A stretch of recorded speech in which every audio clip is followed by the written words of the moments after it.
ဒီနေ့ဗီဒီယိုလေးမှာတော့ကျွန်တော်က Brainy Bag မှာပါဝင်တဲ့ vocab ဆက်လေးတွေ9အုပ်ထဲကမှကျွန်တော်က vocabulary ဆိုတဲ့ vocab ဆက်လေးအကြောင်းကိုရှင်းပြအောင်မှာဖြစ်ပါတယ်။ဒီမှာဆိုလို့ရှိရင်စုစုပေါင်းကပ်ပေါင်း50တိတိပါပါတယ်။ဒီဘူးရကလေးတွေကိုကျွန်တော်မရှင်းပြခင်မှာအနောက်မှာဗာလေးပါတယ်ဆိုတာကိုအရင်ဆုံးရှင်းပြချင်ပါတယ်။ဒီမှာဆိုလို့ရှိရင်ကျွန်တော်တို့ category စုစုပေါင်း26မျိုးတိတိပါပါတယ်။ဒီလိုနာအပြင်ကျွန်တော်တို့ခန္ဓာကိုယ်အစိတ်ပိုင်းလေးတွေပါမယ်၊မိသားစုတွေပါမယ်၊ပြီးတော့အလုပ်အကိုင်တွေပါမယ်၊တိရစ္ဆာန်လေးတွေအခေါ်ပေါ်ပါမယ်၊အသီးနှံနဲ့ vegetables အခေါ်ပေါ်လေးတွေပါမယ်၊ကင်းကနန်းအခေါ်ပေါ်လေးတွေပါမယ်၊အယောင်လေးတွေပါမယ်၊ဝတ်စားလေးတွေပါမယ်၊စားတောက်ဆရာနာမည်လေးတွေပါမယ်။စသဖြင့်ကလေးတိုင်းအင်္ဂလိပ်စာသင်တဲ့အခါမှာစပြီးတော့လေ့လာသင်တဲ့အခြေခံကစသည့်တဲ့ basic ဖြစ်တဲ့ဒီ simple words လေးတွေကိုvocabulary လေးတွေကိုကလေးတွေဒီကလေးတွေနဲ့လေ့လာမှာဖြစ်ပါတယ်ခင်ဗျ။ဒါဆိုလို့ရှိရင်ကျွန်တော်တို့ဒီဘူးလေးမှာပါတဲ့ကလေးတွေအကြောင်းကိုအသေးစိတ်ထုတ်ပြီးတော့လေ့လာကြည့်ရအောင်။ Okay ဒါဆိုရင်ကျွန်တော်ကဒီနေ့ vocabulary ကတ်တွေအများကြီးရှိတဲ့အထက်ကမှာပထမအဆုံးတစ်ကတ်ကိုကျွန်တော်နမူနာစမ်းသုံးပြပါမယ်။ကျွန်တော်စမ်းသုံးပြမယ့်ကတ်လေးကတော့ body part ဆိုတဲ့ကတ်လေးပဲဖြစ်ပါတယ်။ကျွန်တော်တစ်ဖက်ကိုအရင်ဆုံးထည့်လိုက်မယ်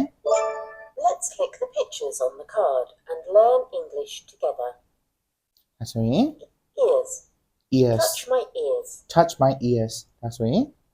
eyes. Touch my eyes. ဒါဆိုရင် nose. Touch my nose. Touch my nose. ဒါဆိုရင်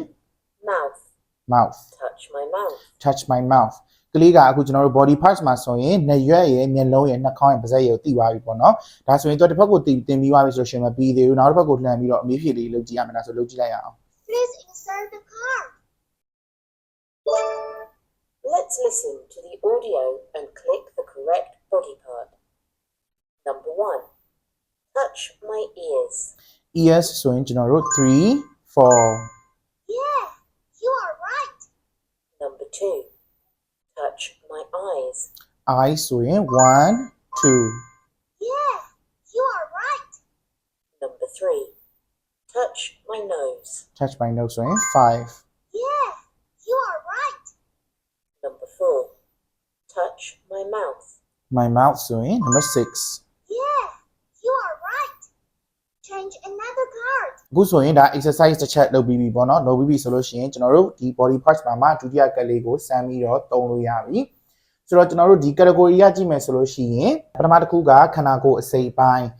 ဒီမှာဆိုလို့ရှိရင်မိသားစုအတွင်းအခေါ်အဝေါ်ဥမာဖေဖေလားမေမေလားဦးလားကိုကိုလားဒေါ်ဒေါ်လားစသဖြင့်ပေါ့ဒီမှာ job ဆိုလို့ရှိရင်လည်းကျွန်တော်တို့ doctor firefighter teacher astronaut တော့တိရစ္ဆာန်ကိုကြည့်မယ်ဆိုလို့ရှိရင်လည်း panda lion monkey frog ဒါနောက်မှာတကတ်ကြံသေးတယ်ပေါ့နော်ကျွန်တော်တို့ဒီမှာကအရှိမတကက်နောက်မှာတကက်တိရစ္ဆာန်အဲ့လိုမျိုးလေးပါတယ်ကတ်တိုင်းကနှစ်ခုစီပါတယ်အမျိုးအစားနှစ်ခုစီပါတယ်ပေါ့နော်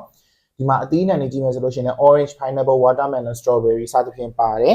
ဒီဟာဆိုရင် vegetables တွေဒါဆိုရင် numbers ကိန်းဂဏန်းတွေ colors ကအယောင်တွေ clothes ကအဝတ်အစားတွေ food and drinks ကစားစရာတောက်စရာတွေဒီမှာ transportation ဆိုလို့ရှိရင်ပို့တည်ယူပို့ဆောင်ရေးယာဉ်တွေကျွန်တော်လေမြန်တို့ယထာတို့ boat တို့ tractor တို့